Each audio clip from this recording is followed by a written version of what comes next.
Você está ouvindo o Rani Newscast, o maior podcast de Brasília. Deputado distrital eleito com mais de 25.500 votos, um dos nomes mais fortes da direita aqui no Distrito Federal, despontando como uma das lideranças desse segmento. Hoje eu recebo o deputado distrital Tiago Manzoni. Tiago, muito obrigado por ter aceito o convite. Nós sempre começamos aqui com um quadro que chama Quem é Você na Fila do Pão, que é para quem está ouvindo, quem não conheceria, como você se apresentaria para esse público que ainda aqui no Distrito Federal é difícil não lhe conhecer, mas se apresente para esse pessoal. Raniel, primeiro, obrigado pelo convite para estar aqui com vocês. É uma satisfação. Na fila do pão, cara, na fila do pão eu sou o Tiago, sou o filho do André e da Sheila, sou o marido da Renata, sou o pai do Guilherme e do Felipe. Vim para Brasília quando eu tinha 6 anos de idade, meus pais vieram do Rio para cá. Aqui eu construí minha vida, conheci minha esposa, tive meus filhos, me formei, me tornei advogado, advoguei até me tornar deputado distrital. E tive a alegria de ter sido eleito com 25.554 votos por uma parcela do eleitorado de direita conservador aqui do Distrito Federal, que me confiou a missão de representá-los na Câmara Legislativa. Desde então sou deputado distrital, sou cristão, sou conservador, acredito na família, no trabalho, no empreendedorismo. E na fila do pão eu sou esse cara aí. É um cara comum, mas ao mesmo tempo com uma história bem interessante. Eu queria entender como foi essa migração do direito para política. Foi a sua primeira tentativa de se eleger? Como foi isso? Eu fui candidato a primeira vez em 2018. Fui candidato a deputado federal, fiz 11.610 votos. Quando a campanha acabou, eu descobri que eu tinha um método de campanha, porque minha campanha foi muito barata, custou só R$64 mil. Sim. Eu tive muito voto, tive voto orgânico. Sim. Eu percebi que eu tinha criado um método que eu mantive para 2022 e que se transformou em 25.554 votos. Mantive da primeira para a segunda campanha o mesmo tripé que era a base da nossa campanha. Era a defesa da família, a defesa do empreendedorismo, e aí é facilitar a vida de quem gera e de quem precisa de emprego e renda. Sim. E a terceira pauta era fiscalização na primeira eleição, porque o motivo que me fez querer ser candidato a primeira vez foi a indignação que eu sentia de ver o PT destruir o Brasil. Sim. Então, a Dilma entregou para o Brasil uma recessão maior do que a pandemia, e naquele momento o Brasil estava falido. E para completar, o então ministro da Educação, Fernando Haddad, hoje ele é ministro da Economia. Sim. Ele fez uma cartilha e botou nas escolas aquela cartilha, e o então deputado federal Jair Bolsonaro olhou aquela cartilha e chamou aquela cartilha de um kit. Isso aqui é um kit, não vou falar aqui, senão cai sua audiência lá. Ele olhou aquilo ali e falou, isso aqui é um kit. E eu com 2 filhos pequenos falei, aí não, cara, quem educa criança é pai e mãe, não vai o Estado educar, não vai a escola educar, ainda mais sobre sexualidade, tirando a inocência, a pureza das nossas crianças. E aí eu decidi que eu ia ser candidato. Então esses foram o tripé. E era a época do Petrolão. Sim. O Petrolão estava sendo esfregado na cara do brasileiro todo dia. Então tinha uma aderência enorme da população a essas pautas. Na segunda campanha eu mantive aquilo que eu acredito como pessoa, que é a família e o empreendedorismo, porque no final das contas todo brasileiro quer trabalhar para levar sustento para casa. Sim. Para cuidar da família. Preferência que o Estado não atrapalhe. Não, né? Atrapalhe. E atrapalha muito, infelizmente. Mas a pauta mais importante nessa segunda eleição me parecia ser a liberdade. Já naquela época me parecia que a liberdade estava muito atacada no Brasil, muito ameaçada. E eu levei esses princípios, esses valores para a rua, para a campanha. E 25.554 pessoas disseram sim para mim. Sim para aquelas pautas, sim para aquelas bandeiras. Outro dia lá no gabinete eu pedi para o meu pessoal estudar os panfletos que a gente tinha feito para verificar se o nosso mandato corresponde aos nossos panfletos. E é muito legal ver os nossos panfletos, porque os nossos panfletos não têm promessa, só tem o que a gente acredita. Então eu acredito que a família é a base de tudo, eu acredito que quem educa a criança é pai e mãe, acredito que a escola deve auxiliar o pai e a mãe formam um caráter, ensinam moral, ensinam ética, ensinam religião, e a escola escolariza para que essa pessoa possa depois se inserir no mercado de trabalho e por aí vai. Acredito que o Estado deve interferir pouco nas relações das pessoas, não é o Estado que determina como um pai educa uma criança, não é o Estado que determina o que você faz com o seu dinheiro, não é o Estado que determina, enfim. Você diria que a sua criação familiar lhe influenciou também nesse processo de formação como político? Eu não tenho dúvida. Porque, na verdade, o que eu expus nesses panfletos era o que eu acredito como pessoa. É a minha forma de vida. E é a forma de viver da maioria da população brasileira. A maior parte da população brasileira é conservadora, é de direita conservadora, porque acredita na busca pela verdade, no direito romano, que é um direito basicamente bíblico, né? O direito brasileiro ele tem origem no direito romano. E na ética judaico-cristã, que é a ética do trabalho. Então isso é quem o brasileiro é, porque o Brasil é um país preponderantemente cristão. Católico, evangélico e espírita nessa ordem de grandeza das 3 religiões. Então, quando eu exponho esses valores, que é o que eu acredito, para a minha vida, o eleitor ele se identifica com isso. Ele fala, cara, é esse tipo de candidato que eu quero lá representando o que eu acredito. E eu penso que a política é muito representatividade. Então, se eu olho para você como candidato e você defende os princípios, os valores que eu acredito, eu quero você lá para defender o que eu acredito. Essa é a explicação para você ter tanto voto orgânico? Essa é a explicação. Além dela, eu devo dizer que eu tive 700 cabos eleitorais gratuitos na última eleição, que são os meus multiplicadores de votos. Eu falo sobre isso num curso que eu criei. Depois até tirei do ar, porque eu falei, estou dando munição para os meus adversários.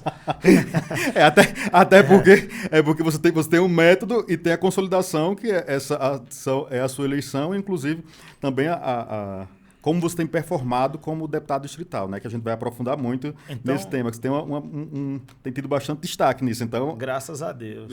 Então, acredito muito nesse efeito multiplicador, desses multiplicadores de voto.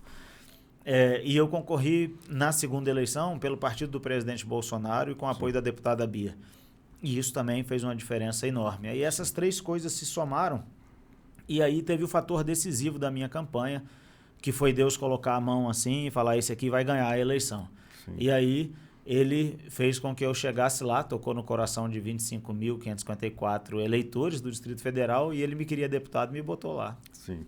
E você tem desempenhado essa função com muita vocação, digamos assim. Obrigado. O que é mais difícil manter entre os princípios e dialogar com quem pensa oposto? A CLDF é esse espaço, né, democrático, onde tem muitos deputados de direita, de esquerda, talvez a maioria seja de centro, mas como você lida com essa convivência, digamos assim? Cara, eu nunca tive dificuldade de conversar com ninguém, de dialogar com ninguém. Às vezes as pessoas que não fazem parte ali dos bastidores, elas imaginam que há rixas entre deputados e tal, e pelo menos nessa legislatura nós não temos rixas, não temos inimizades, não tem ninguém ali que seja desafeto um do outro. O que nós temos são ideias, às vezes, completamente opostas entre si. E eu penso que cada vez que as ideias da direita conservadora são expostas, elas prevalecem sobre as ideias da esquerda, porque as ideias da esquerda são muito ruins. A esquerda, quando se mete na economia, estraga. Quando se mete na educação, estraga. Imagina que a esquerda elegeu o Paulo Freire, o patrono da educação brasileira. Não é à toa que o Brasil é um país de analfabeto funcional. A esquerda, quando se mete na família, estraga. Aliás, nem devia se meter, o Estado não devia se meter nisso. A esquerda privilegia essa cultura woke, que quer destruir tudo que a gente tem de valor, tudo que a gente tem de princípio, tudo que nós construímos ao longo de milênios de sabedoria sendo acumulado, os caras querem destruir agora e começar um mundo novo do zero, onde nem a biologia é respeitada. Daí você imagina o que isso vai construir. Então, quando as nossas ideias de direita são expostas, elas tendem a prevalecer. E sim, o que a gente faz lá é expor essas ideias. É claro que de vez em quando existem enfrentamentos na tribuna, mas esses enfrentamentos, na minha opinião, eles têm que ser feitos com fundamento nas ideias. Então eu não ataco outros deputados, eu não uso as minhas redes sociais para atacá-los também. Eu procuro expor o que eu acredito, porque o que eu acredito eu penso que tem uma adesão enorme da população e quanto mais a gente expuser essas ideias, mais a população vai estar do nosso lado e maior a chance que a gente tem de transformar o DF e o Brasil. Certo. Primeiro que a gente vai entrar já nesse ponto de como essas ideias ecoam aqui, o DF ele tem se destacado com um crescente, digamos assim, da aprovação no que diz respeito a pautas de direita, pautas conservadoras. A que você atribui esse destaque do DF, que tem crescido bastante as pautas conservadoras? E a esquerda, inclusive, tem diminuído nesse sentido. A realidade. A vida real das pessoas é de direita. É simples desse jeito. O brasileiro acredita na família. Qual é o espectro político que defende a família? A direita. O brasileiro quer trabalhar e levar sustento para casa. Quem defende o trabalho, a livre iniciativa, a liberdade econômica, a liberdade de expressão também? A direita. Quem defende um Estado mais enxuto, com menos burocracia e menos tributação? A direita. Olha o que o Taxade está fazendo aí, cara. Meu irmão, daqui a pouco os caras vão taxar a luz solar, velho. Tipo assim, respirou, paga imposto. Então, a vida real é de direita. Eu sempre digo que eu compreendo quando um jovem ele sai da faculdade, ele sai esquerdista. Primeiro porque existe uma doutrinação enorme nas escolas e na universidade. Então a maioria das pessoas sai esquerdista sem nem saber que é. Só porque não teve contato com outras correntes de pensamento. E segundo, cara, porque ele ainda não começou a pagar boleto. Quando os boletos batem lá na porta e tem que pagar, e você entende que você tem que trabalhar, e para ter um Estado que diz que te oferece tudo, você trabalha metade do ano para pagar só o Estado e fica só metade do seu dinheiro para você, e os boletos chegando para você pagar, você fala, não, peraí, velho, sou de direita, eu quero liberdade, eu quero família, eu quero empreender, eu quero geração de emprego. Sabe, assim, a gente vive num país hoje que 20 milhões e 500 mil pessoas recebem Bolsa Família. Perdão, 20 milhões e 500 mil famílias. Sim. O que significa dizer pelo menos 61 milhões de brasileiros, porque se é por família, sim, vamos botar 3 pessoas por família. É mais do que isso, mas vamos botar só 3. Sim. Cara, então você tem uma massa de trabalhadores no Brasil, suando, ralando, acordando todo dia de manhã cedo, pegando o ônibus, trabalhando o dia inteiro, voltando para casa no ônibus, chegando tarde, estressado, cansado, para produzir riqueza.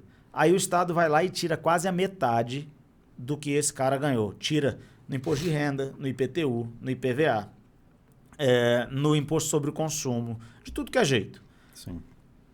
Tirou do bolso dele e entrega para quem não trabalhou. Cara, tá errado isso. Tá errado. E essa pessoa que recebe esse dinheiro, não existe nenhum mecanismo do Estado para tirar ela da dependência. Pelo contrário, é uma competição para ver quem mantém mais tempo essas pessoas recebendo assistencialismo. Você seria 100% contra esses programas sociais, tipo Bolsa Família, Bolsa Gás?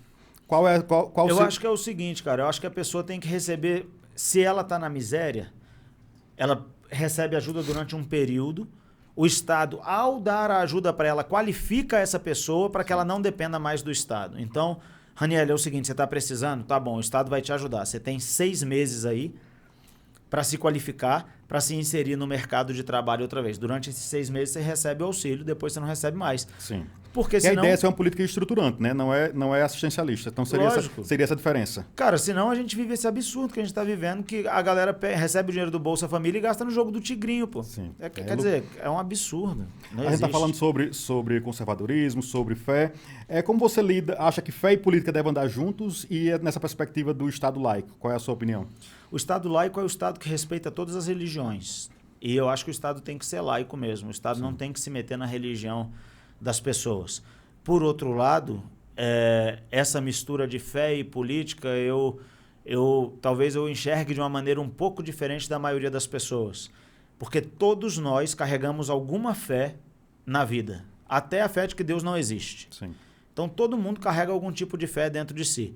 E todos nós fazemos política todos os dias. A gente está conversando no bar, a gente está fazendo política. A gente está estudando, a gente está fazendo política de alguma maneira, tendo ideias novas. Então, as pessoas, elas não têm segmentações da vida dela, não. Aqui é fé, aqui é política, aqui sou eu praticando esporte, aqui sou eu educando os meus filhos. As pessoas são as pessoas. Sim. Não tem como eu separar, não. Ali é o Raniel político falando. Ali é o Raniel... Você é católico? Sou. Ali é o Raniel católico falando. Ali é o Raniel... Cara, é o Raniel que está falando. Sim, então, sim. Isso tudo está misturado porque as pessoas estão intrinsecamente unidas como uma pessoa só, né? Não tem essa segmentação. Então, quando eu estou na política, eu sou evangélico, cristão evangélico. Quando eu estou na política, é o Tiago que está na política. O deputado é o Tiago. tudo que eu faço na minha vida, inclusive na minha vida como deputado, tem como pano de fundo o que eu acredito que é certo. E o que eu acredito que é certo decorre, dentre outras coisas, do livro sagrado dos cristãos, que é a Bíblia. Sim. Então, o meu manual de vida é a Bíblia Sagrada. Então, já está misturado. Agora, se o que você está me perguntando é se eu acho que tem que haver uma separação entre a instituição igreja e a política, quando eu olho para trás na história da humanidade, na maioria das vezes em que a igreja como instituição se misturou com o Estado, não deu muito certo. Sim. E aí eu faço uma separação, porque quando Jesus veio... Posso falar um pouquinho de Jesus? Pode sim. Porque quando Jesus veio para cá, ele não veio para instituir uma religião. Ele veio para trazer o reino dos céus para a terra. Ele não falou de religião. A pregação de Jesus nunca foi sobre religião.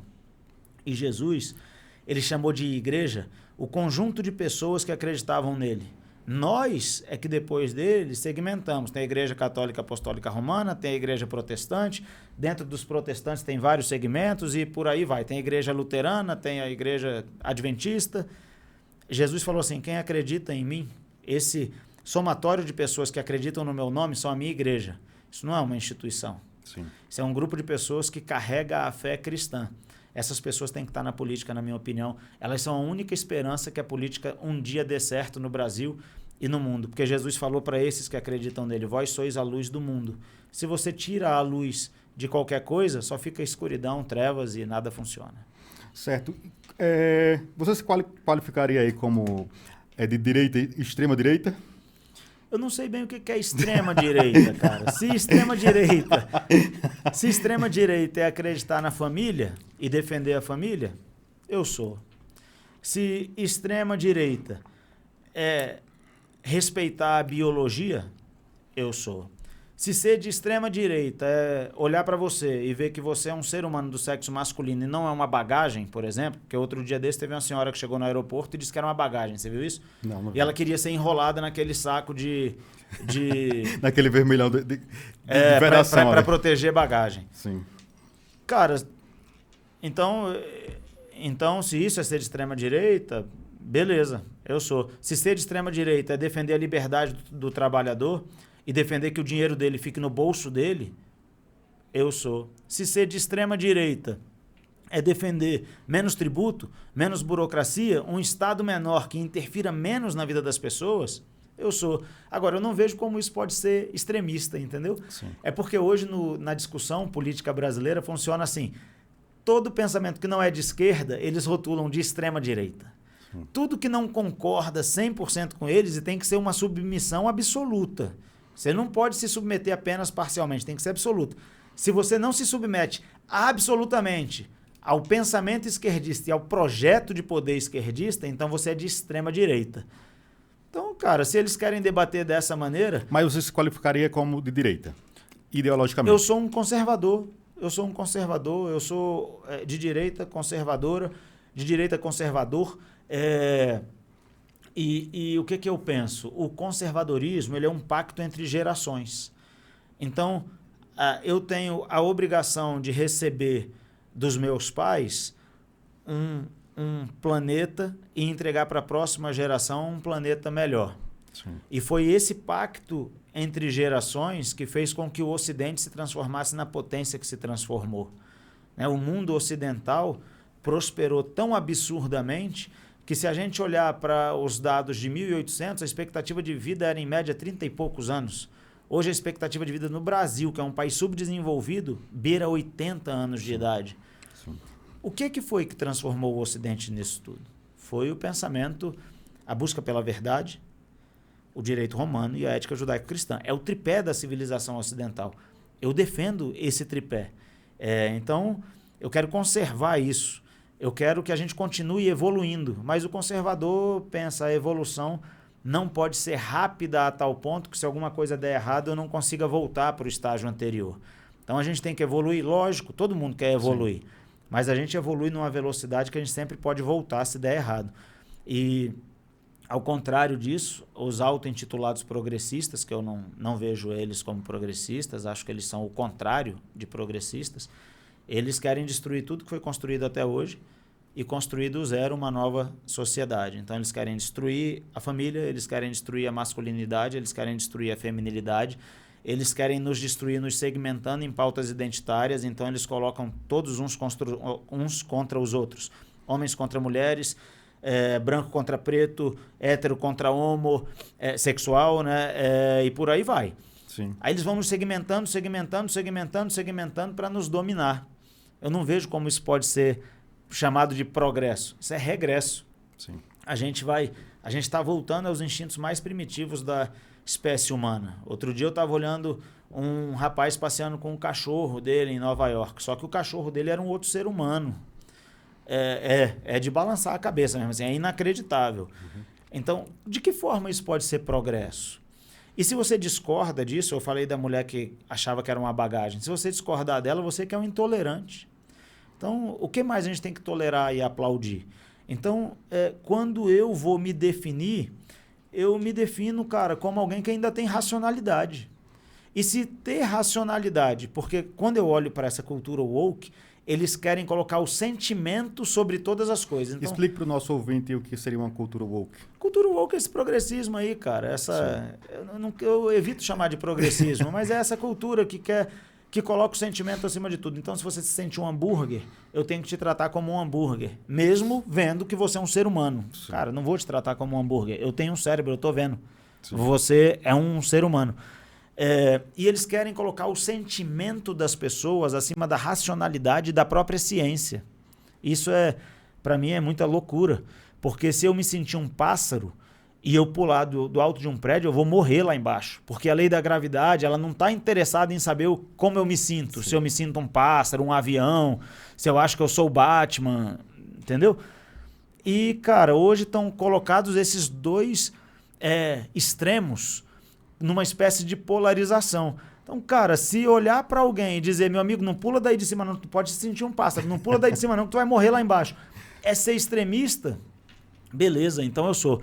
Mas eu me enxergo como alguém que ainda guarda alguma racionalidade, sabe? Eu acho que está faltando isso para grande parte da população hoje. A gente está sendo levado pelo sentimento, apenas pelo sentimento, e pelo politicamente correto. Então o debate ficou interditado.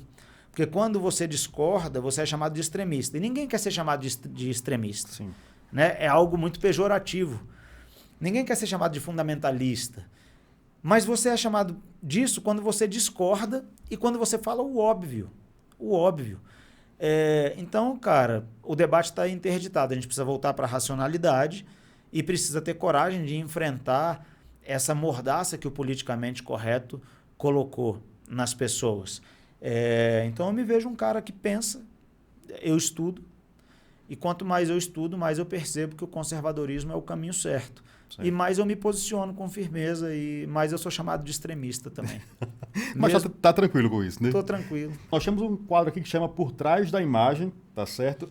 Geralmente a assessoria dos convidados mandam, mas dessa vez eu tomei a liberdade, fui lá no seu Instagram e peguei uma fotografia que eu vi lá e que eu achei interessante. E eu queria que você explicasse aí para quem está nos assistindo, para quem está nos vendo, que você descrevesse e que você explicasse o que significa essa foto aí para você. Cara, então, nessa foto aí, tô eu ali na esquerda, meu pai no meio e meus 2 filhos. Essa foto foi tirada num Dia dos Pais. E aquele versículo ali fala por si só. Aquele que teme o Senhor possui uma fortaleza segura, refúgio para os seus filhos. Isso aí é o tal do conservadorismo. Tudo que eu tenho como pessoa de caráter eu recebi do meu pai e da minha mãe. Minha mãe já faleceu em abril de 2011. E ela não conheceu o Tiago deputado. Ela não conheceu o Tiago deputado. E isso aí, quando eu olho para a vida, eu penso que a vida é sobre isso. A minha vida é o que eu recebi dos meus pais de caráter, é o que eu e a minha esposa passamos para os meus filhos. E essa continuidade, a minha mãe não me viu deputado, mas ela formou o Tiago deputado. Ela formou meu caráter, formou minha índole, formou quem eu sou. E eu tento passar isso para os meus filhos. O que recebi do meu pai e da minha mãe, eu tento passar para os meus filhos. E essa foto significa muito do que eu acredito para a vida. A vida, no final das contas, é isso aqui, é a família. São os pais passando para os filhos os valores, numa cadeia, numa sucessão de gerações que vai se fortalecendo e que vai guardando as tradições virtuosas.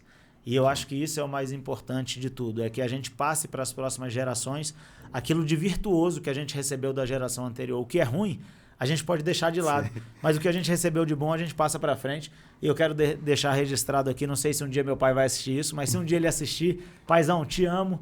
E para os meus filhos também, o Guilherme e o Felipe, amo vocês. Vocês são os maiores tesouros que eu tenho na vida. É o nome do seu pai? André. O que é que o Thiago Manzoni mais tem do André?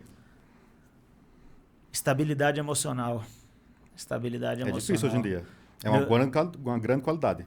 Meu pai sempre foi um cara estável, até quando eu era mais novo eu brincava com ele que ele não tinha emoções. Porque o mundo podia estar caindo, ele estava estável. No momento de maior alegria também, da maior conquista, ele também estava estável. Sempre sereno, com os pés no chão e a cabeça nas nuvens. Um sonhador que alcançou tudo que sonhou na vida, mas está sempre com os pés no chão.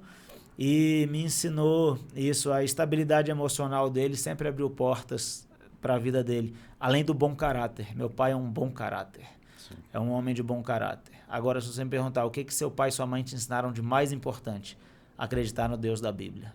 Sim. Isso eu vou carregar comigo para sempre, vou passar para os meus filhos, e foi a coisa mais importante. Isso eles não ensinaram para mim falando, foi pelo exemplo, eu vi lá em casa. Sim, perfeito. Bora seguir? Vamos falar um pouquinho sobre... Tem mais foto aí, não? Não, tem nada. Só essa quase derrubou você, não foi? Cara, velho, eu não posto foto da minha família no Instagram, é raríssimo. Sim. Eu sou muito criticado por isso, inclusive. Mas eu tento preservá-los dessa exposição pública o quanto eu posso. Essa foto aí foi uma forma que eu tive de honrar meu pai, cara. Meu pai, sim, Meu pai é um grande exemplo para mim, para os meus irmãos. Ele merece essa honra. Ele merece essa homenagem. E eu nunca imaginei que essa exposição ia virar assunto de um podcast. Tá vendo como é que é melhor não postar? Mas diz aí. Bora seguir. Como comanda, você é hoje presidente da CCJ, muito provavelmente a comissão mais importante da CLDF. Como é comandar a CCJ? É uma grande responsabilidade que eu carrego como uma honra. Eu sou um parlamentar de primeiro mandato e assumi a CCJ logo no início do mandato. Então, no primeiro biênio eu já fui eleito presidente da CCJ, fui reeleito para o segundo biênio e eu agradeço aos demais deputados que me elegeram para conduzir a CCJ. Todos os projetos passam pela CCJ, exceto aqueles relacionados à economia, a orçamento e finanças, né? Que aí é o deputado Eduardo Pedrosa, que preside a COF e preside muito bem. Sim. E para mim é uma grande honra poder presidir a CCJ. A gente está fazendo um esforço enorme para melhorar o desempenho da Câmara Legislativa. Temos trabalhado junto ao Tribunal de Justiça e também ao Supremo Tribunal Federal para discutir questões relativas à constitucionalidade das leis, porque a população às vezes não sabe, mas é muito restrito, é muito restrita a margem de iniciativa legal que nós temos como deputados. Sim, sim. A maioria dos temas do Distrito Federal, eles são de iniciativa do governo do Distrito Federal. E muitas vezes a população não sabe disso, e aí acha que o deputado propõe, só propõe projeto inconstitucional. Não é isso, é que a nossa margem ela é muito estreita. E, às vezes, o parlamentar ele propõe o projeto para que aquilo vire uma pauta do Distrito Federal e o governo do Distrito Federal tenha que se manifestar.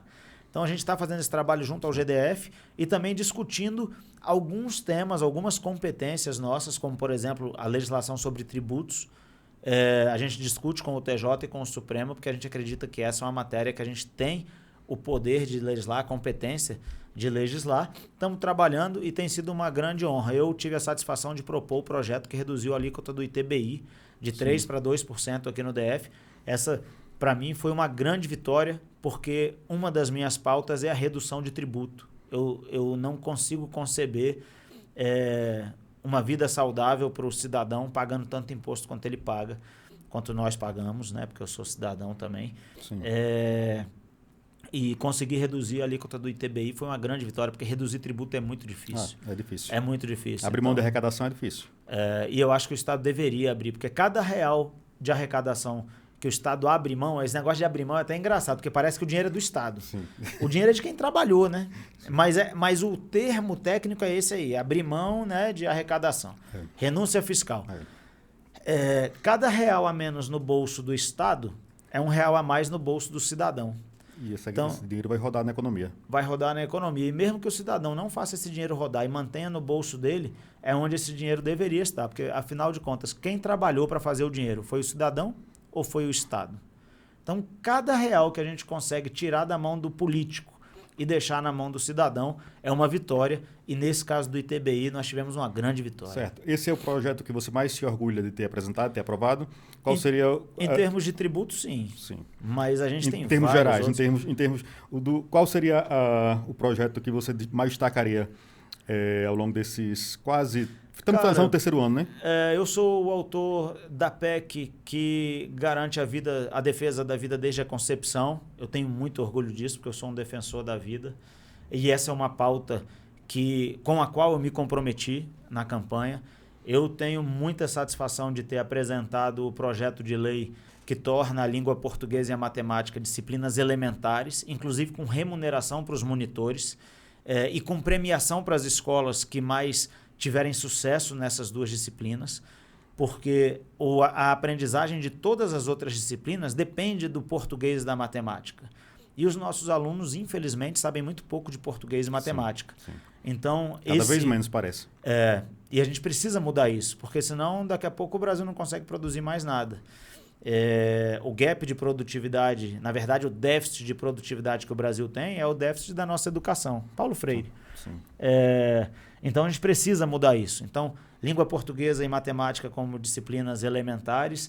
Eu tive a satisfação de apresentar projeto de lei que permite a iniciativa privada financiar a infraestrutura pública, porque tem muita coisa que o Estado nunca vai conseguir fazer, mas a iniciativa privada pode querer fazer.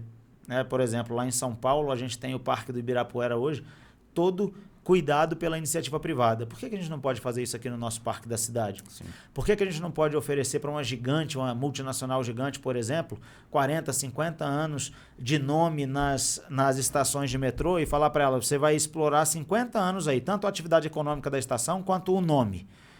Mas você vai construir o ramal norte do metrô. Sim. Né? É uma demanda muito importante aqui para o Distrito Federal. E o Estado não consegue suprir essa demanda. Então, se a iniciativa privada quiser, por que não? E eu propus também, foi aprovado esse projeto de lei. A gente está discutindo agora a constitucionalidade dele em juízo e estamos ganhando de 3-1 no Supremo Tribunal Federal. Essa pode ser uma grande vitória para a população do Distrito Federal.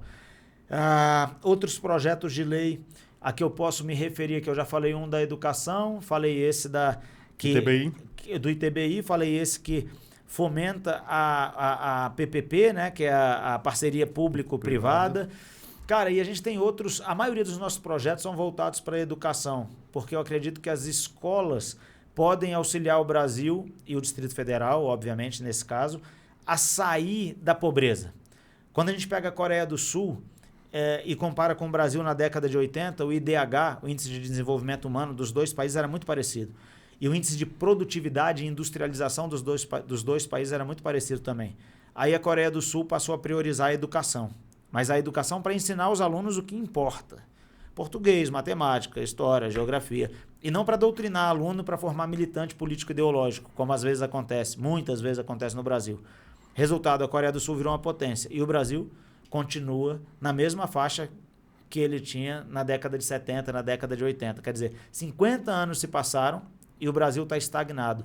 Qual é a solução para isso? Nós precisamos ensinar as nossas crianças e os nossos adolescentes para que eles se tornem adultos produtivos. Então, grande parte dos nossos projetos de lei são voltados para as escolas, para a educação. Tem um apelo também, essa é mais polêmica.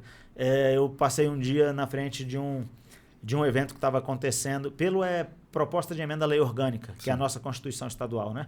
Estava tendo um evento de uma Secretaria de Estado e a entrada, como se fosse aquele negócio ali, tipo, tinha um recado assim na entrada do evento. E o recado estava naquele dialeto neutro, que não tem as palavras nem no masculino e nem no feminino. Sim. E eu até sou capaz de entender que alguém muito bobalhão queira usar esse dialeto na vida e matar a língua portuguesa, que é um dos idiomas mais bonitos do mundo. Se você quiser falar nesse dialeto aí, fica à vontade. Mas a comunicação do Estado, não. A comunicação do Estado tem que ser feita na norma culta da língua portuguesa. E aí eu propus uma proposta de emenda à lei orgânica para obrigar, nem precisaria disso. Sim. Mas, porque o Estado, ele só pode fazer o que ele está autorizado a fazer. Ele é diferente do cidadão comum. Uhum. O cidadão comum ele pode fazer tudo. Tudo o quê? Tudo que não é proibido por lei. E o Estado? O Estado não pode fazer nada, a não ser que seja autorizado por lei. Mas o mundo que a gente vive hoje, ele está tão diferente do que era para ser, que eu falei, eu vou propor para deixar claro que está proibido usar dialeto que não seja a língua portuguesa em comunicação oficial, né? Então, esses são os projetos... falei do aborto também, né? Da defesa da vida desde a concepção. Esses são os eixos principais do nosso mandato e a gente tem feito esse trabalho ao longo do tempo. Show. Agora a gente vai para verdade ou mentira. Eu vou falar uma frase para você e você vai me dizer aqui se é verdade ou mentira. Se pode ser uma resposta um pouco mais rápida cada uma dessas, tá bom? Beleza. Você começou sua trajetória política pelo Partido Novo? Verdade. Verdade. Mas fui filiado ao PSC antes. Foi ao PSC? Me filiei ao PSC, depois eu conheci o Novo, saí do PSC, fui para o Novo e concorri pelo Novo em 2018. Certo, então você teve 11 mil e tantos votos. 11.610, já voltou Aí eu saí do Novo por causa do Amoedo. Quando o Amoedo começou a perseguir o Bolsonaro, eu saí do Novo. Foi? Graças a Deus que eu saí do Novo, senão eu não tinha sido eleito de novo. Sim, e aí você foi para o PL, os maiores partidos do país. Já votou a favor de um projeto que ia contra os seus princípios? Mentira. Mentira. Você é contra a obrigatoriedade da vacinação em crianças? Sou contra a obrigatoriedade da vacinação de Covid-19. Tá. Essa vacina, para mim, não passa de um experimento, não é vacina. Não teve tempo suficiente para ser testada. Eu sou contra a obrigatoriedade, ainda mais porque o risco que se corre ao vacinar as crianças é maior do que o risco que se corre se a criança contrair o vírus. Então, qual é a lógica de você obrigar a vacinar a criança quando elas não têm nenhum risco? É 0,000 alguma coisa, 1 lá no final, o risco de morte que tem uma criança se contrair o Covid. Para que a gente vai colocar as nossas crianças em risco? Certo, e os adultos? Esse foi meu primeiro projeto de lei. Primeiro projeto de lei. Na CLDF? Na CLDF. Fui eleito, primeiro projeto de lei, não obrigatoriedade da vacina de Covid-19. Sou contra a obrigatoriedade nos adultos também. Sim, certo. Absolutamente contra. Essa vacina é só um experimento. Você tomou? Não. Certo. Você acha que o governo... aliás, vamos lá. Não, e não tomaria outra vez. Se acontecesse tudo de novo, eu não tomaria. Minha decisão seria absolutamente a mesma. Tomara que não tenha outra tomara pandemia. Que não tenha outra. Não estamos preparados. Você acha que a CLDF gasta demais com coisas que não chegam na ponta? Verdade ou mentira? Eu concordo. Acho que o nosso orçamento deveria ser menor. Você acha que o governo Lula ameaça os valores cristãos? Sim. A militância ideológica... Acho não, tenho certeza absoluta. Ele trabalha contra o cristianismo. Perceba, hoje não existe... Antigamente, acreditava-se que o socialismo, que a oposição ao socialismo era o capitalismo. Hoje já se sabe que o socialismo, comunismo, progressismo, o nome que se queira dar para isso, a oposição a isso é o cristianismo. Então, o Lula, ele é anticristão. O PT, PSOL, os partidos de esquerda, eles são anticristãos. A gente vai aprofundar essa pauta.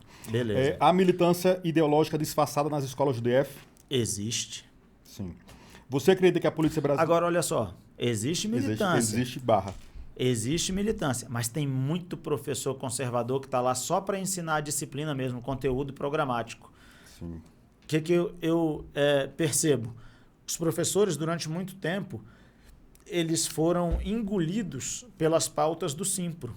E eles hoje não se veem representados pelo Simpro e eles não se veem representados por esses professores que fazem militância político-ideológica. Então, os sindicatos, de forma geral, eles enfraqueceram-se muito ao longo dos últimos anos. Né? Perderam completamente a representatividade porque o que eles querem fazer não é defender categoria nenhuma. O que eles querem fazer é política. Os sindicatos são instrumentos de política partidária no Brasil. Foram sequestrados. Né? Foram sequestrados. E os trabalhadores já perceberam isso. Você acredita que a política brasileira precisa de mais fé e menos marketing? Eu acho que a política brasileira precisa de mais seriedade e menos marketing. E menos mentira também. Tem muita mentira na política em geral. Sim. Já foi pressionado por líderes de seu partido a mudar de voto? Não. Não? Nunca. Você acredita que o politicamente correto está censurando demais o debate público? Lógico.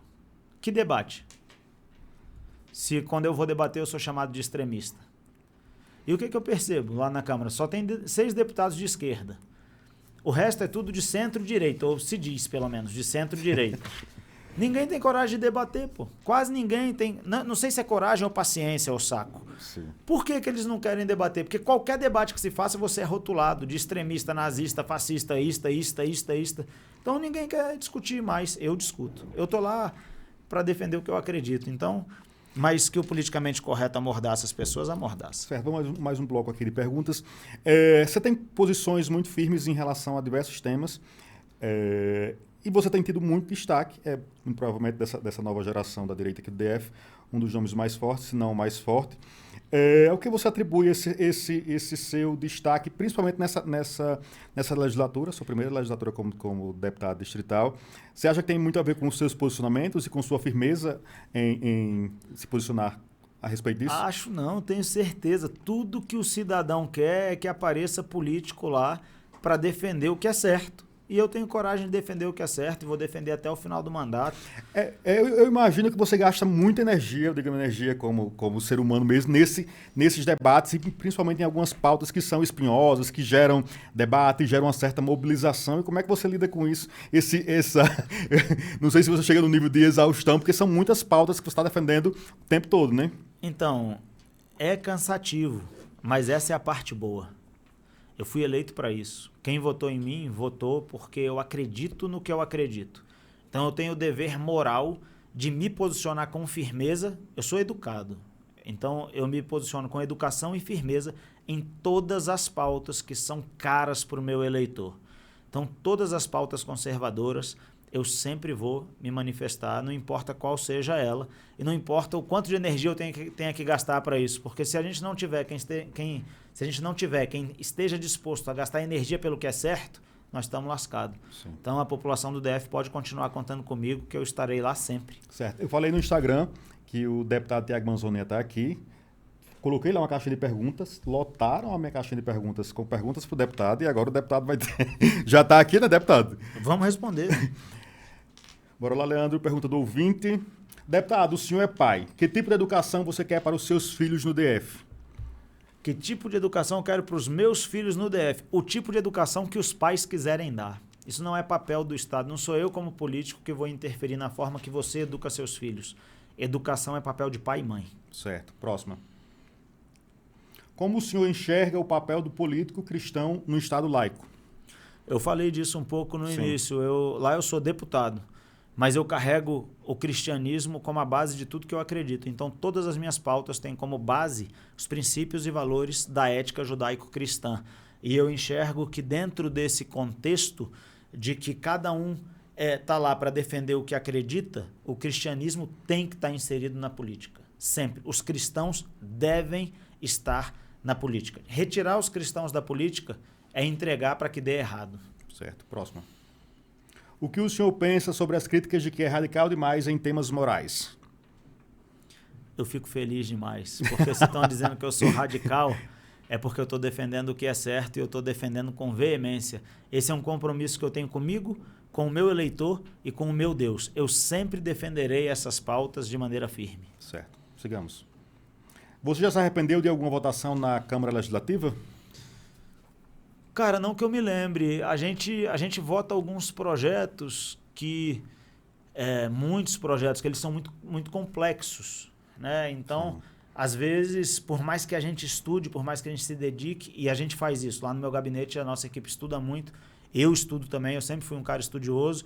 Mas, às vezes, quando a gente vota, a gente não tem a dimensão exata de como aquilo vai repercutir na sociedade, sim, ao longo do tempo. Sim. Então, assim, pode ser que eu tenha votado alguma coisa que um dia eu vou falar, pô, aqui eu errei.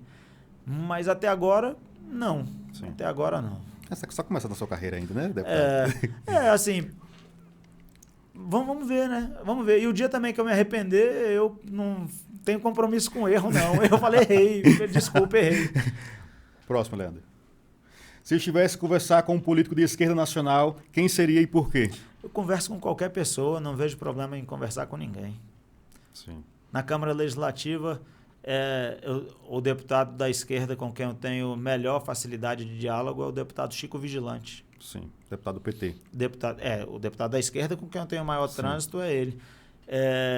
E existem pautas convergentes. Às vezes o eleitor acha que não dá para convergir em nenhuma pauta, mas dá. Por exemplo, a gente diminuiu o ICMS sobre o querosene de aviação aqui no DF. Sim. E a gente estava perdendo muitos voos aqui. E muitos empregos estavam sendo perdidos no Distrito Federal porque os aviões não paravam mais aqui. E aí fui eu, junto com o deputado Chico, que no Colégio de Líderes convencemos os demais deputados a votar o projeto que reduziu o ICMS do querosene de aviação. Então existem pautas convergentes. E eu acho que a gente tem que conversar sempre com todo mundo. O meu adversário político, o político de esquerda, ele não é meu inimigo. Eu não vejo ninguém como meu inimigo. Perfeito. Agora a gente vai entrar no cenário da política nacional. Acabaram as perguntas aqui? Acabou, né? Que pena, eu gostei. Pronto, a gente vai entrar no cenário da política. Você está falando aí sobre, e nós já conversamos um pouquinho sobre, existiu nas últimas eleições, principalmente na que foi Lula-Bolsonaro, como podemos falar, você até falou o termo... Polarização gigantesca, que inclusive eu achei danosa para a população, para algumas famílias que sempre teve muitas famílias, irmão que ficou sem falar com o irmão, e eu sinto o clima de 2026 um pouco mais ameno nesse sentido. Eu queria que você fizesse uma avaliação desse cenário. Da polarização? Sim. Você acha que vai ser menor em 2026? Eu não sei, cara, mas assim, quando eu olho para trás, a polarização de 2022 é porque aquela eleição foi uma esculhambação, o cara foi retirado da cadeia. Ele tinha sido condenado em 3 instâncias diferentes de julgamento por 10 juízes diferentes. 9 ou 10, não me lembro o número de desembargadores que compunham a turma do TRF. Por corrupção, lavagem de dinheiro, triplex, sítio em Atibaia, Petrolão. Esse cara foi tirado da cadeia e ele foi tornado elegível em embargos de declaração, depois que o Supremo já tinha dito que estava tudo ok com o processo. Eu tinha dito algumas vezes no curso do tempo, porque a defesa do Lula já tinha recorrido ao Supremo algumas vezes. E aí tiram esse cara da cadeia para alçá-lo novamente à presidência da República. Cara, o brasileiro que pensa, o brasileiro que tem o mínimo compromisso com a moral, olha isso e fala, pô, não pode. E ainda mais uma eleição em que o Bolsonaro não podia chamar ele de descondenado. E ele era descondenado. Ele tinha sido condenado e foi descondenado, porque ele não foi absolvido. Ele foi descondenado. Sim. Então o termo seria descondenado mesmo. O Bolsonaro não podia dizer que ele era amigo de ditador. E agora tá ele aí. Agora ele tá defendendo o Irã. Ele sempre se posiciona do lado errado. Maduro roubou a eleição na mão grande na Venezuela, tá matando os venezuelanos de fome. Quem não morre de fome e vai se manifestar contra ele, morre de tiro. Com um tanque passando em cima. A gente tem as imagens aí na rede social, é só procurar que acha. E ele é amigo do Maduro, mas na época da eleição não podia dizer. Não podia dizer que ele era amigo do Ortega. Não podia dizer nada, cara. Não podia dizer nada. Você acha que o presidente Bolsonaro foi prejudicado na última eleição? Eu acho não, eu tenho certeza.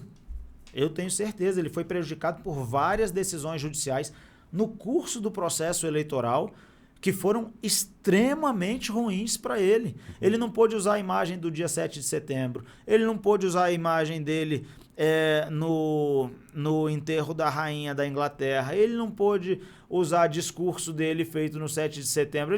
Ele não podia dizer o que ele pensava e contra ele valia tudo. Ele era taxado de genocida, fascista, nazista, tudo quanto é nome, cara. E tava ok, ainda teve aquele escândalo das rádios lá do Nordeste que as inserções dele não foram feitas. E, cara, então o processo todo, na minha opinião, ele foi muito prejudicado no processo. E além disso, aquela era uma eleição que trazia de volta o cara que era, na opinião do brasileiro comum, o líder do maior esquema de corrupção que o Brasil já viu, que a Lava Jato desvendou, que era o Petrolão. Cara, como que uma eleição dessa não vai ser polarizada? Então, foi uma eleição bastante difícil do ponto de vista de manter as amizades, né? Porque Sim. quem não está de um lado está do outro, e foi uma eleição muito disputada, muito parelha, do ponto de vista numérico, né? Sim. 51-49, de novo, o Aécio tinha perdido de 51-49. O 51-49, ele infelizmente aparece com muita frequência. Então, assim, foi uma eleição difícil. O senhor confia na segurança das urnas e do processo de apuração da Justiça Eleitoral brasileira? Não muda nada eu confiar ou eu não confiar. Eu gostaria que o processo fosse auditável. Sim. Eu gostaria que todo esse procedimento pudesse ser passível de auditoria. O PSDB, se eu não me engano, aqui eu posso cometer algum equívoco por lapso de memória. O PSDB, em 2014... Na eleição do Aécio foi o PSDB, isso. Quando perdeu, ele tentou auditar. Ele não conseguiu. Então, eu gostaria que o processo fosse mais transparente. Eu acredito que a impressão do voto e o depósito daquele voto em urna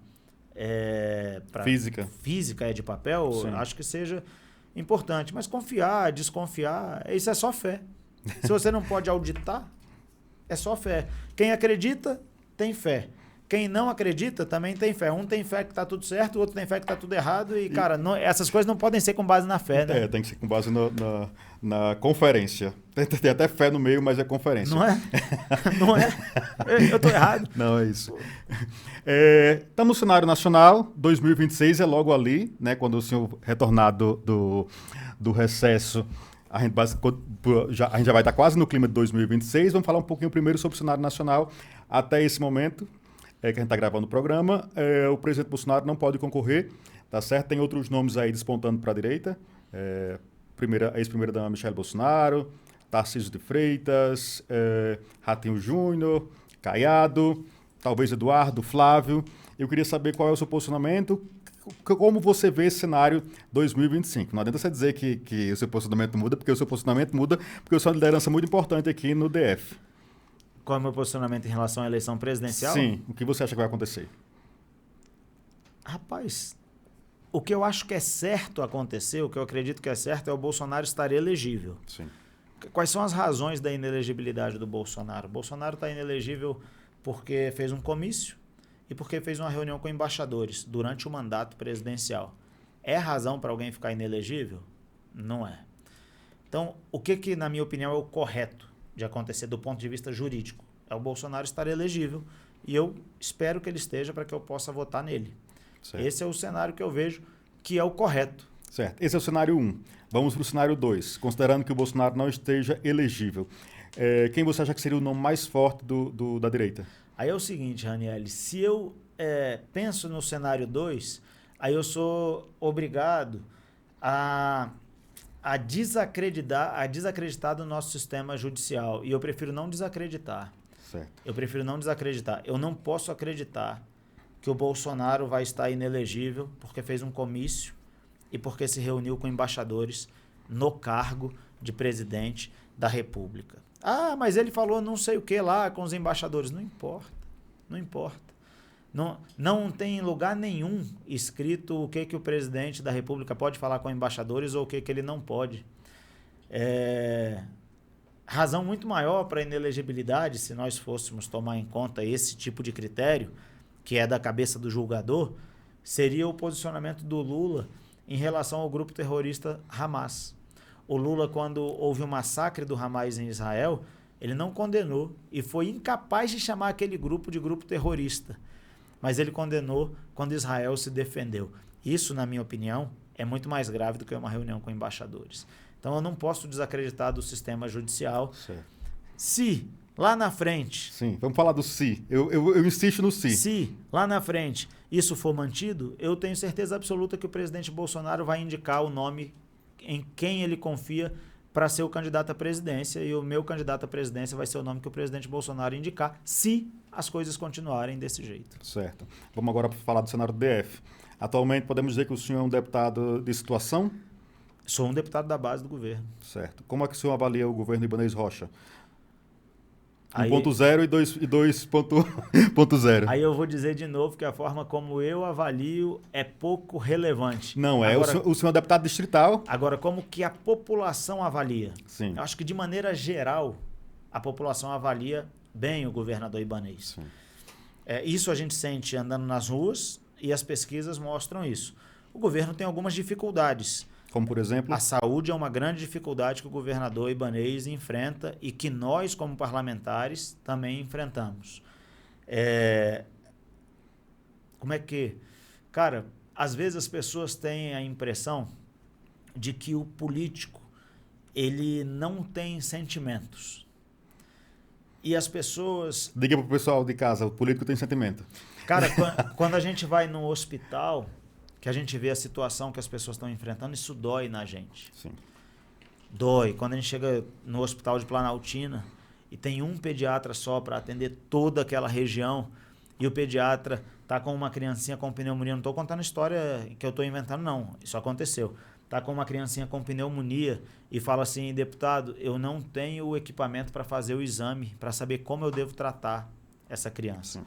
Isso dói na gente. Você vê a mãe chorando, você vê o pediatra sem saber como proceder, porque não pode tirar a criança da UTI, porque transferir de hospital é perigoso, a criança está muito vulnerável, é um bebezinho, isso dói.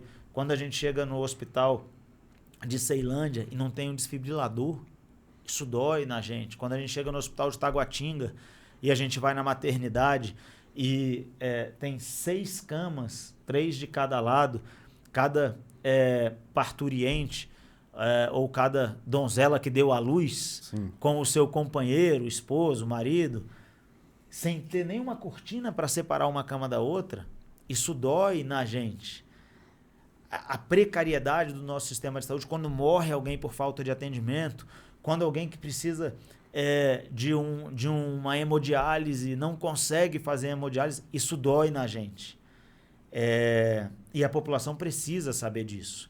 Então, o questionamento que eu mais respondo no meu direct de Instagram é: e a saúde do DF?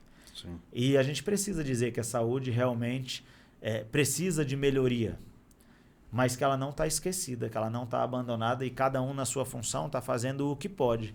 Então, quase que quinzenalmente eu despacho com o secretário Juraci, sim, levando demandas da população para ele. Eu sei o esforço que ele está fazendo. Eu sei o esforço do governo do Distrito Federal. Tá bom? Não, se a gente disser que tá bom é mentira, a gente não pode tapar o sol com a peneira. Dói na população, dói na gente também. De maneira geral, no restante, eu acho que a população se sente atendida pelo governo. Sim. Minimamente atendida. Então, a avaliação do governador é boa. E eu acho que isso é o que basta para um governo. A população, sim, é que tem que dizer, vai bem, vai mal, vai acertar, vai errar. Agora, o que eu acho mais importante em qualquer governo? O governo tem que ter capacidade de decidir. Gestão estadual e federal é capacidade de decidir. Você vai errar, você vai acertar. Quando você errar, você corrige. Quando você acertar, o barco está navegando bem. Mas você tem que decidir, porque se você não decidir, para tudo. E não é isso que a gente quer para o Distrito Federal. A gente veio de 2 governos que não decidiam. E quando decidiam decisões ruins, muito mal, e não corrigiam. Agnello e Hollenberg. Talvez o governador Ibanez tenha dado a sorte de que o parâmetro de comparação dele é Agnello e Hollenberg. Então, a avaliação dele é positiva. Não só por isso. O senhor vai estar com a vice-governadora Celina, muito provavelmente candidata a governadora em 2026, no mesmo palanque? Sim, certo. Estarei. Senhor... A menos que aconteça uma hecatombe, que eu acho improvável. Sim. A nossa primeira-dama, a dona Michele, já declarou apoio público a ela. Certo. O PL vai na mesma direção, obviamente, porque nós respeitamos a liderança do presidente Bolsonaro e da primeira-dama Michele, então estarei com a Celina. Certo. Então, muito provavelmente o nome na chapa da Celina vai ser, você acabou de falar, primeira-dama Michele como uma das vagas ao Senado. Obviamente o senhor vai estar apoiando ela também, caso seja o cenário. Obviamente. E eu acho que o PL, aí essas discussões de nível nacional e de âmbito distrital, respeito muito o posicionamento do nosso presidente Valdemar, nosso presidente Bolsonaro, nossa presidente Michele, e aqui no DF a presidente Bia. Essas discussões todas de cargos majoritários, de composição, passa por eles.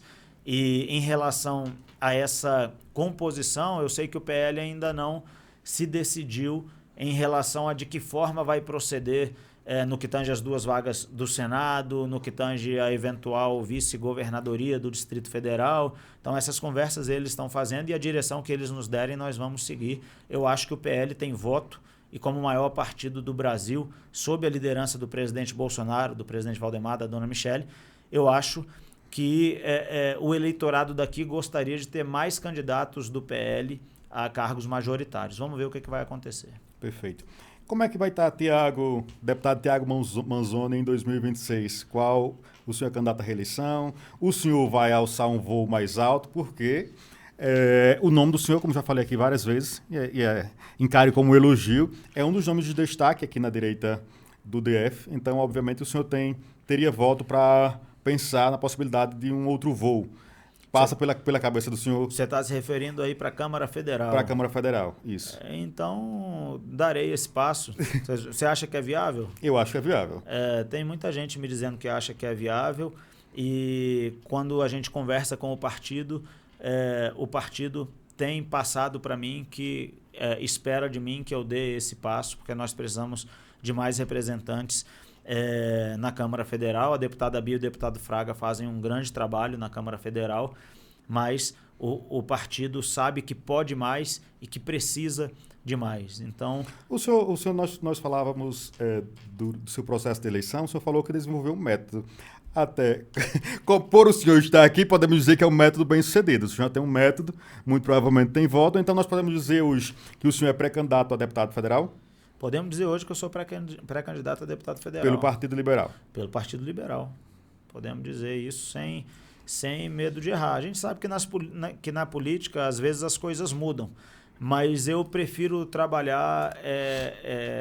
eu prefiro sempre fazer o trabalho de forma organizada e metódica. Sim. Então, é muito importante que eu defina isso com uma antecedência. O partido trouxe para mim essa demanda, não era algo que eu queria. Eu preferiria ser candidato à reeleição, até porque seria uma eleição... Uma eleição fácil. E eu já tenho uma experiência de 4 anos, porque a gente aprende bastante, né, em 4 anos. Mas como eu falei, eu respeito muito e eu honro as lideranças do partido e eu estou para o que for melhor para o grupo. Certo. E sou pré-candidato a federal. Certo. No coração do Tiago, em algum lugar, tem um desejo de disputar em algum momento, porque você está começando a sua carreira política, um cargo para o Executivo? Cara, eu não planejo muito essas coisas, porque eu acho que as coisas acontecem. Sim. Né? Baseado em fatos reais. Então, eu me tornei político por uma razão. Eu acho que a gente precisa de pessoas com conhecimento e coragem de defender o que é certo. Eu estou lá para isso.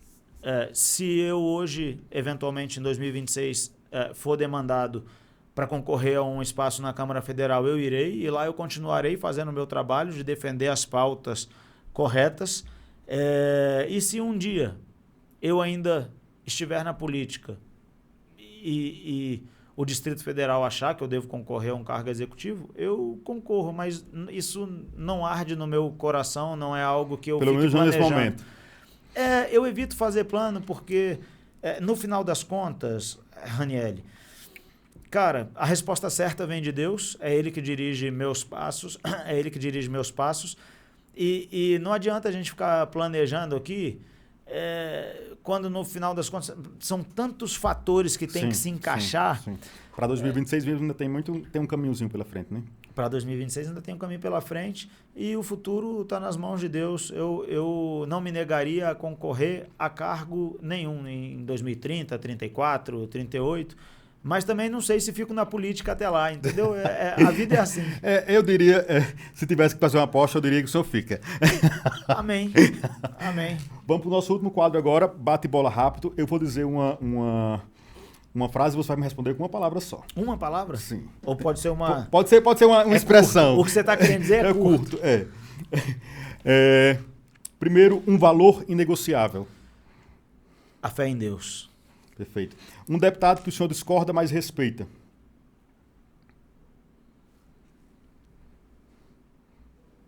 Rapaz. Chico Vigilante. Chico Vigilante. Bíblia ou Constituição? Bíblia. Uma frase que te define como político. Conservador. Um sonho para 2026. Um Brasil melhor do que hoje. Um livro que mudou sua vida. A Bíblia de novo. Uma pauta que não abre mão. A família. Uma falha que ainda quer corrigir. Falha a gente tem muito, né? Eu pretendo um dia na vida perder a timidez. Não. O senhor se comunica muito bem. O senhor é tímido, o senhor esconde bem. Eu me comunico muito bem. Isso não quer dizer que eu não seja tímido. Exatamente. Eu tô cutucando os dedos. Um projeto que o senhor queria ter feito. Projeto de lei ou um projeto... Projeto de vida. Que pode ser um projeto de lei, mas... Um projeto de vida. Rapaz, um projeto que eu quero menos Estado, menos poder na mão dos políticos e mais poder na mão dos indivíduos. Perfeito. A última. Um conselho para quem quer entrar na política. Estude bastante, se prepare e, estando lá, seja firme aos seus princípios, seja fiel aos seus princípios e aos seus valores. Tem alguma coisa que eu não falei que o senhor gostaria de falar? Algum tema, alguma pauta que o senhor gostaria de levantar? Não, cara, eu só queria mandar um beijo para minha esposa, para Renata, um beijo para os meus filhos e dizer para você que nos ouve aí que a família é a base de tudo. Se as nossas famílias forem fortes, nós vamos ter uma sociedade forte, uma sociedade próspera, porque quem tem família tem pelo que lutar, tem pelo que trabalhar. E para a gente sempre honrar aqueles que vieram antes da gente, os nossos pais, nossos avós, honrar os nossos cônjuges e os nossos filhos, sabendo que tudo aqui é muito passageiro, passa muito rápido. E no final das contas, quando a gente não estiver mais aqui, quem vai lembrar da gente são essas pessoas mais próximas, são essas pessoas que estão com a gente nas horas boas e nas horas ruins, quando a gente acerta, quando a gente erra, quando a gente está feliz, quando a gente está triste.